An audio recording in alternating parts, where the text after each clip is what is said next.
Hello, my name is Emily Edmondson, and today I'm going to be presenting my presentation for research and design project. I want to preface my presentation with saying that family and consumer sciences is very broad and is a little more, I don't want to say confusing, but it can be a little more in depth compared to some of our core classes that our students may take, because family and consumer sciences teaches a broad range of life skills versus, um, we think of ELA, math, and science, even though those have many facets to them as well. Saying that you're a family and consumer sciences teacher, you might be teaching social emotional skills, you might be teaching nutrition and wellness, or something more culinary based, or something more interior design based. So it can be a little more widespread. So just think of that also when we are going through this presentation. Also, family and consumer sciences is more student led. It is an exploration course or an elective course, and it is more exploratory in terms of what the students get to participate in. It is a lot of lab work and collaboration amongst students in the classroom. So it is driven by their participation. So the controversy or the issue that I want to talk about mainly is the information being taught to students in child development and exploring social emotional skills. These are just two content areas that are taught in family and consumer sciences.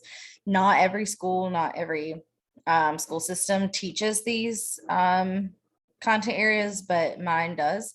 I teach both of these at my school in a 6th through 8 middle school. So, with our world changing and the social and cultural issues of our world, the content has also changed, being that things can be more hot button topics. Kids have definitely grown up a lot quicker than they used to. They know a lot more before they get into the classroom. So it does make for very interesting discussions.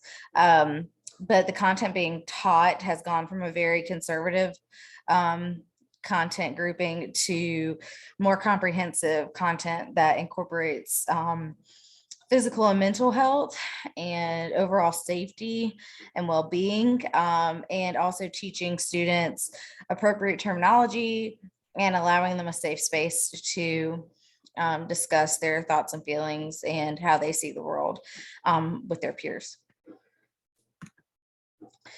So a little bit of history about family and consumer sciences. We probably all know and love it as home ec. That is not a term that we recognize anymore, because home economics is, we think of teaching people to become housewives. That's what I think of it as. But it was founded in 1909 by Ellen Richards. She was an activist for pretty much anything home related, home and family related. So really wanted people to learn how to create a healthy and happy home, which we are still doing today in family and consumer sciences. We want these students to be well-rounded people. But with family and consumer sciences, I put emphasis on the sciences part because we are taking a deeper look into the science part of what it means to be a healthy consumer, what it means to, have our finances in order, what it means to be part of a family, what kind of family systems there are in our world today. And we'll get into that a little bit deeper with the issues that we face in this field. But FCS was founded on the idea of skills and research to help students make informed decision making, but pretty much everything involving home and family. This has really evolved into also helping students make informed decisions for themselves and really becoming independent members of society, and giving them the autonomy to do a lot of things that they might not otherwise know how to do. You know, I did not take a class like this in high school because I had other things going on, or I didn't have it offered in middle school, which I teach middle school. But I will say that the things that I'm teaching, I wish I had, like how to write a check, how to balance a checkbook, how to open a bank account, how to fill out a job application. My students at a Title I school have really thrived with this information because they are needing to do that and they don't have that support elsewhere. So it's been a great opportunity. So mothering to maturity. I just wanted to place this in here to talk about how family and consumer sciences has evolved. So as mentioned in the last slide, family and consumer sciences was originally founded with helping the family as a whole. And now we are taking a step back and also looking at the individual. But originally this class, home economics home ec was essentially founded as a trade class for women. It was a women filled class. It taught girls, teenage girls, how to sew, how to cook, how to clean, how to do these things, and pretty much how to be housewives, just as shop class or mechanics was for the boys they went to school with. So it was not founded to be gendered or sexualized content. It was made for the family as a whole, but because of the time that it was founded, and you know, the time that it was brought into place, that's what the world was then. It was, you know, women have a place and men have a place. Now we have evolved into a result of the content being taught to be more progressive. So we have evolved. We've changed our name to Family and Consumer Sciences, not just home ec, which I think gave it a new face, matured to be more comprehensive. And we teach more than just sewing and baking. We do still teach that. I don't teach sewing, but you know, I do teach nutrition and wellness and teach kitchen safety, which is really important. So the main issues that I wanted to talk about, and then I'll go to my solutions, are how some of the content that I teach can be very touchy with parents and administration, especially in a rural southern area. So I grew up in rural North Carolina, and you know, like I said, I didn't take a class like this, but it was really difficult to have open and honest communication in the early 2000s. And so now we are in 2022 and students know a lot more than you think they would. So when I'm teaching child development in the babysitting course, or if I'm teaching social and emotional content, we cover a wide range of areas. But I always try to revert it back to real life issues and address concerns that I see in school, to really gauge their interest and relate it back to what they are personally going through.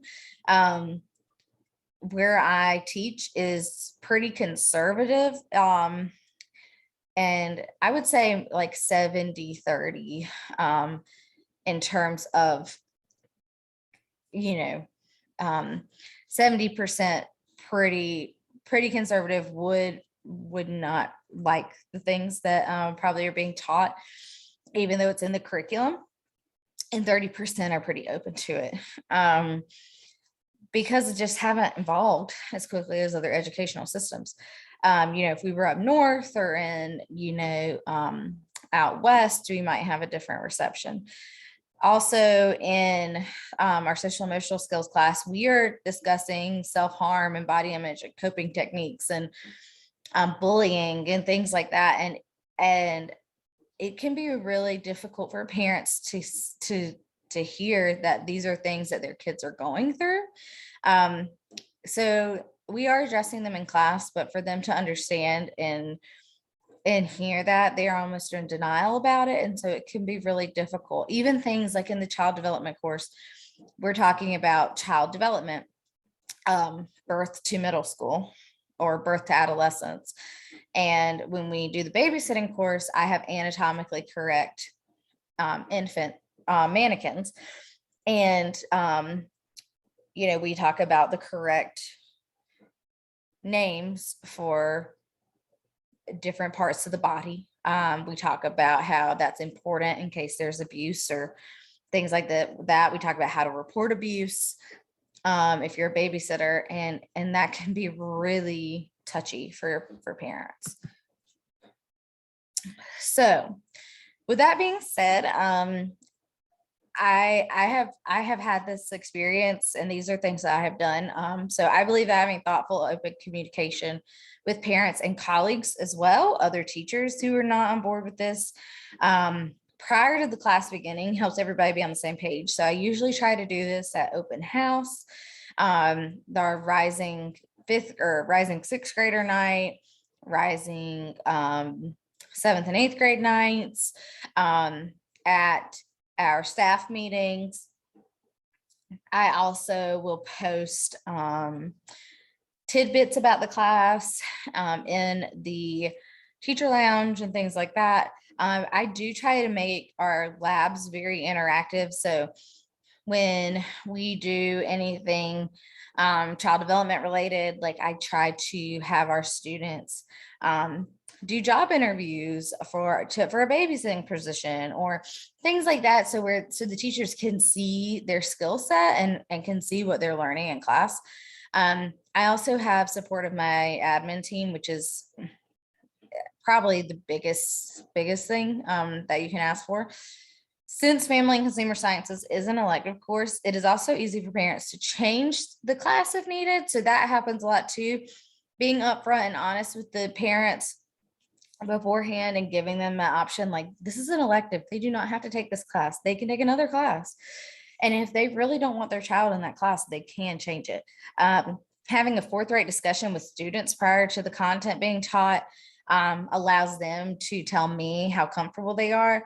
And if it comes up a topic that they do not want to be in class for, I allow them the right to sit out. With COVID, I had several students whose parents committed suicide during COVID. And so when we talked about self-harm and things like that, a lot of students wanted to share their experiences and with that, and some students did not. And so those students chose to go work on an alternative assignment in the hallway or with another teacher. And that was perfectly fine. We also had the support of our counselors there. And it really ties into our SEL program as well. So it kind of goes hand in hand. I would also, I also do a really detailed syllabi prior to kind of let parents know the outline of the class and the outline of the semester and what is expected in the class. So what we go through. And as I'm teaching, I try to gauge comfort level and go with the flow of the class discussion. Because I want to see their receptive information, like what they are receiving, but I also want them to retain the content I'm teaching. So if it is going in a direction that I don't see as fitting for the class, then I cut it off. But if I also see that it's healthy dialogue and they're really getting something out of it, then I monitor that and allow it to occur. So those are my solutions to my issue of really having a conservative area and having difficult topics being taught in class. I think that's what it comes down to. So I would love to chat with anybody about this if anybody has any questions. And I appreciate you guys for listening. Thanks so much.